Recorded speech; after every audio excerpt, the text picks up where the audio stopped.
welcome to Elevate. My name is Angie Chang, founder of Girl Geek X, and with us today we have Michelle, who is a designer and founder of New Moon. She'll be sharing about the hidden struggles of fibroids and endometriosis with UX research. So welcome, Michelle. Thank you so much, Angie, and hi everyone. Thank you so much for attending this talk. So like Angie mentioned, I'll be talking about fibroids and endometriosis, and maybe some of you are familiar with these conditions and what we can do with UX research to figure out some of the struggles.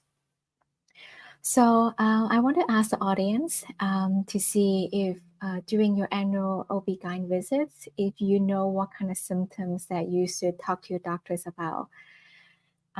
Feel free to use the chat if you know.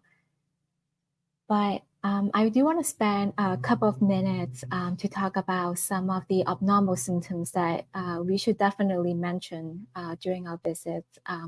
This is not a comprehensive list, but if you have any of these, it is something of concern and definitely should talk to your doctors about. So number one is heavy bleeding. It means if you bleed more than 7 days, or if you use tampons or pads, change them for more than every 2 hours. If you are anemic, meaning that you bleed so much that it creates anemia. If you have so much pain that you are highly dependent on painkillers and you cannot do your regular day-to-day task, and the pain might be non-cyclic, meaning that it just doesn't come with your menstrual cycles, but also outside as well. If you, during your intercourse, if you experience pain, and for the stomach bulge, if you feel like a hot lumps in your tummy, that is something of concerns. If you go to the bathroom and experience pain in urination or bowel movement during your cycles, that's also of concerns. And infertility. Infertility, the definition is when you are over the age of 35, if you're trying for more than 6 months, and for people under 35 years old, if you've been trying for a year and not successful, and that's considered infertility. And so if you have any of those, definitely to mention to your doctors. So I mentioned the classic symptoms of underlying conditions for uterine fibroids and endometriosis. If you have those conditions or those symptoms, it doesn't mean you have these conditions for sure.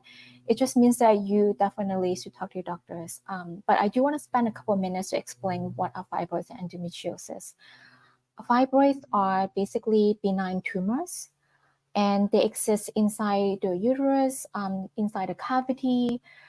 It can be inside the muscles. It can be attached like a stalk, by a stalk, and they can cause fertility concerns, especially for the fibroids that are within your cavity.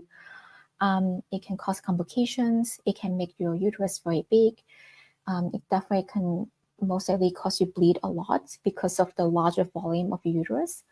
And for endometriosis is when the lining that lines our uterus that sheds every month is called endometrium, and the tissues that are similar to the endometrium exists outside of it, like it can cause a lot of adhesions, inflammations, etc., and can cause infertility. It's a very painful disease. And so for fibroids, the symptomatic ones affect about 1 in 4 women, so it's a lot of women. It takes around 3.6 years to get diagnosed. It costs the U.S. economy $5.9 to $34.4 billion. The higher number actually is more costly than like breast cancer, for example. And it's costing loss of productivity, work productivity of 5.1 hours per week for women. And for endometriosis, it affects 1 in 10. It takes 10 years to get diagnosed. It's costing the U.S. economy $22 billion and 11 hours per week of productivity loss. Still, and you would think that for conditions that are so painful and cause infertility and so costly that we would know something about these conditions and have the solutions, right? No, actually, we don't know what caused them, and we have no effective cures, unfortunately. So who am I, and why did I spend the past 5 minutes talking about fibroids and endometriosis? and the symptoms. I was a software engineer. I started my career as a Java developer, moved into doing web applications, and moved into design and started doing graphic design and UI UX design. And I also have experienced the symptoms for more than 20 years, had finally figured out that I actually had more than 30 fibroids and the deeply infiltrative endometriosis. So I wanted to spend some time, in this group of women, very highly accomplished women, to make sure that you're not like me and not suffer for 20 years and not know something is wrong.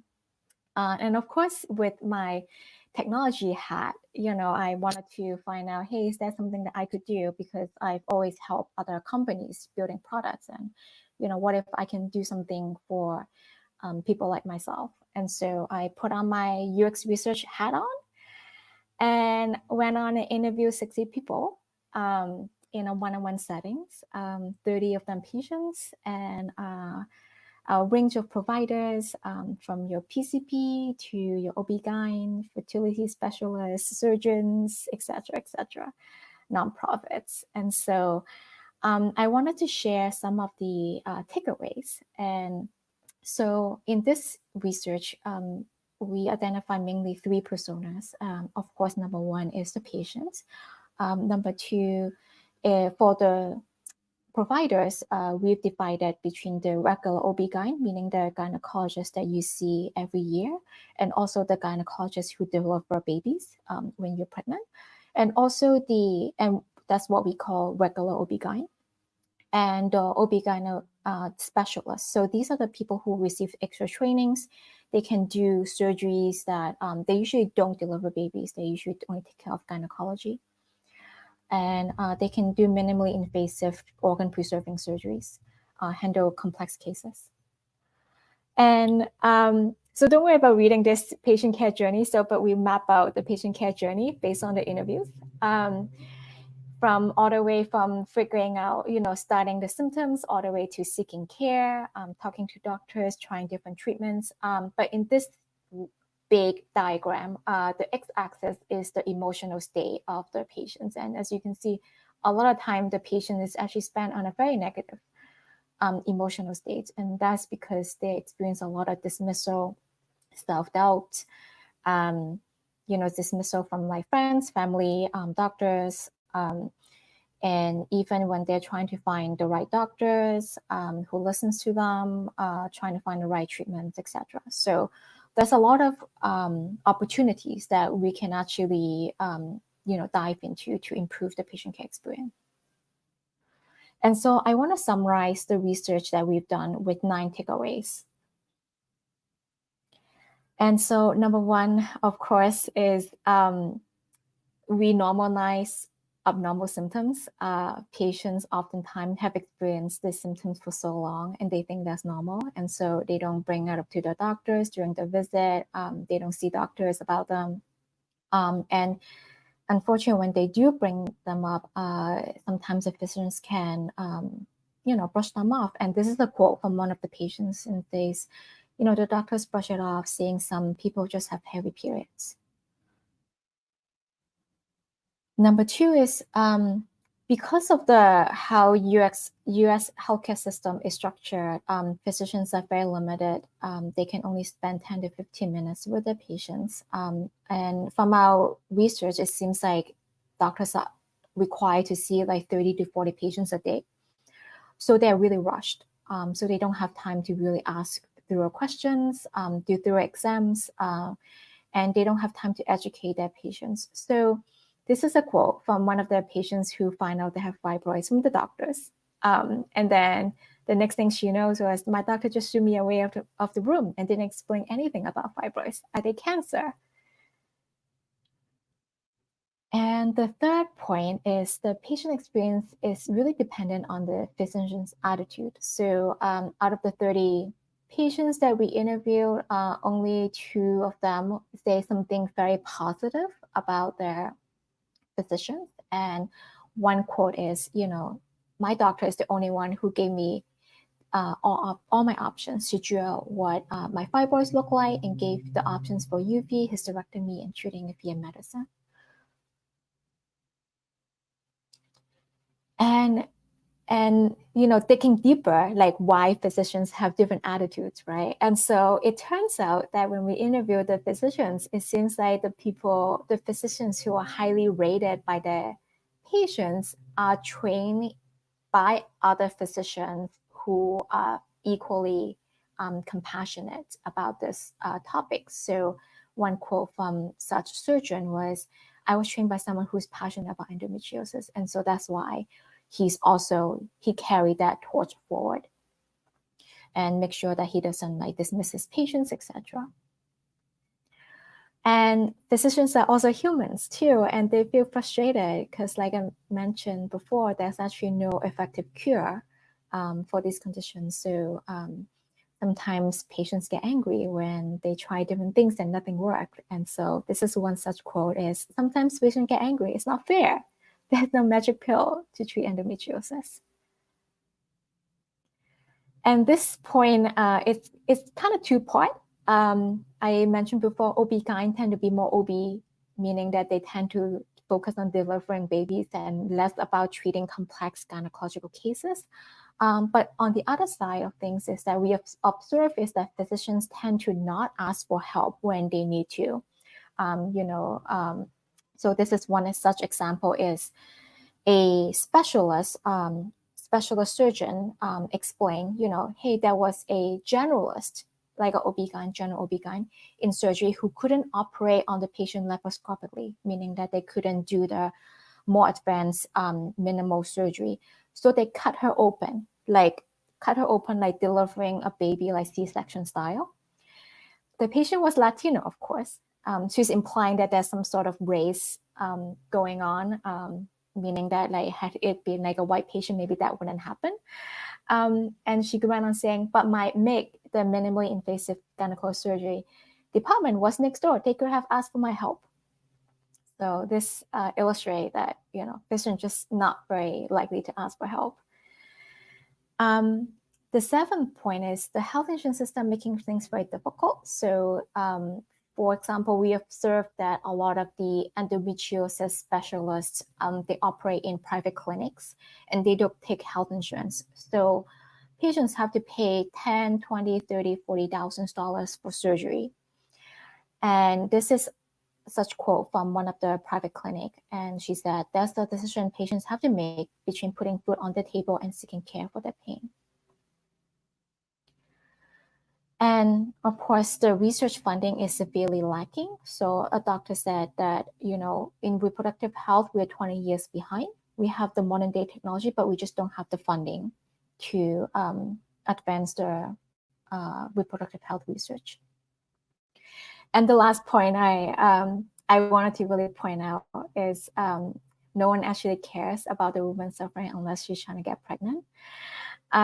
This is a very provocative point because what we found is a lot of the clinics, they don't, even when the patients complain about the symptoms, they don't dig further. They just tend to give a birth control pill and say, "Try this and see if it elevate your symptoms," but they don't dig for the root cause. And the root cause can be examined via ultrasounds, transvaginal ultrasounds, MRI, etc. But they don't typically get administered. And so usually when people first got the ultrasound is when they're going for infertility treatment. So this is one such quote is, "If it wasn't for ultrasound at the fertility specialist for egg freezing, I wouldn't find out that I have fibroids." And same goes for women as well. Women tend to suffer in silence and they don't tend to seek help. And they only really advocate for themselves when they are trying to conceive. And we see that also, unfortunately, on the patient side as well. And so, based on these research findings, I want to summarize that, what we're trying to work on. As you can see, there was a lot of, out of those 9 takeaways, there's actually a pyramid of like how difficult things we can solve and how difficult it is. So like the easiest that, we can see that we can solve is educate patients, like bridging the communications gap, making sure patients finding the best physicians for them and making sure they're not being dismissed, right? And then we get to the more difficult things like training, like how, training among OB/GYN doctors, the guideline, like when should ultrasound be administered. And then it goes to even harder things to control, like research funding, how much government should invest in reproductive health and our lovely US health insurance system. So maybe technology can help solve the first two layers of the problems, and that's what we are trying to work on. And so to summarize the research, I think there are opportunities for patients and providers. So to provide better informed care, and on the provider's side, meaning they provide better patient education.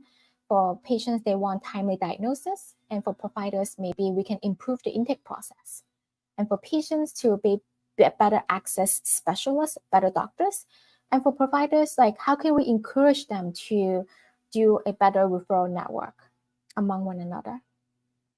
So, so that's what we're working on. We've been creating designs to help women to articulate the symptoms, maybe improve the intake process at the OB/GYN office. How do we translate the symptoms in an easy to read data report for the physicians during visits? And then how do we leverage machine learning to, for example, look at how likely someone have fibroids and endometriosis based on family histories and symptoms, looking at historically how their pain level or other symptoms change based on different aspects. And then how can we bridge education? Like, since doctors don't have enough time, can we do some of the education aspects, helping people understand are there ultrasounds, how to read languages, and, is that something that we can do with technology? And so our North Star of what we're trying to do is to use technology to help women from the start of the symptoms to guide them through the initial diagnosis, help them understand the treatment options, and work with physicians. We are not, we do want to work very closely with physicians in this. And so that ultimately the patient can have a plan to personalize and help them manage the symptoms going forward. And as you can see, there's a lot of opportunities out here with the data that we collect. Maybe we can actually find the underlying cause and cure for these conditions. And so, as I mentioned, we've been doing a lot of customer discovery and testing different prototypes with patients. And so we'd love to hear if anyone here would be interested in, helping out, joining courses, or giving feedback on a prototype, or etc. So, but yes, a lot to be done. So thank you so much for listening, and we'd love to see if there's anyone with any questions. Thank you.